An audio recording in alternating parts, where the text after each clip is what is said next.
వచ్చింది. అందరూ దిగండి దిగండి, అందరూ దిగండి త్వరగా. ఎంతసేపు అయ్యా కూర్చుంటావు? త్వరగా లేగు. ఏంటి అలా చూస్తున్నావు? త్వరగా టికెట్ తీసుకునే ఇది లేదు కానీ వచ్చేసాడు. పోనా రైట్.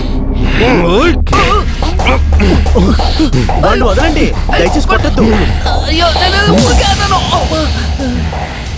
ఇతని పేరే మణికంఠ.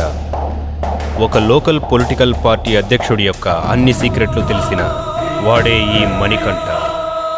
ఒక బంద్ రోజు గవర్నమెంట్ బస్సును తగలబెట్టినందుకు వీడికి వ్యతిరేకంగా సాక్ష్యం చెప్పిన వాడినే నేను. ఆ కోపం వాడికి ఇంకా ఉంది. ఈయనే ఆ పార్టీ అధ్యక్షుడు వాసుదేవన్. ఇతని లక్ష్యం అంతా వచ్చే ఎలక్షన్లో సీఎం అవడం మాత్రమే. ఇతను ఆయన కొడుకు మోహన్. ఇతను ఒక ఎంపీ చేసి ఢిల్లీకి పంపించడానికి వాళ్ళ నానా తంటాలు పడుతున్నాడు. మే మోహన్ వర్కింగ్ మే మోహన్ వర్కింగ్ కాబట్టే అతనికి వాళ్ళ నాన్న వాసుదేవన్ హిందీ ట్యూషన్ రహస్యంగా ఏర్పాటు చేశాడు. ఏంటి మణికంఠ పొద్దున్నే వచ్చావు? ఏదైనా కొత్త ప్రాబ్లం తీసుకొచ్చావా ఏంటి? అక్కడ నాకు పని సెట్ అవ్వలేదయ్యా.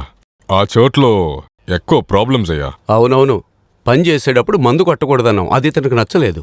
అంతేనా మణికంఠ? అది అడిగినందుకు మేనేజర్ని గోబ మీద కొడితే అతను ఊరికే ఉంటాడా ఏంటి?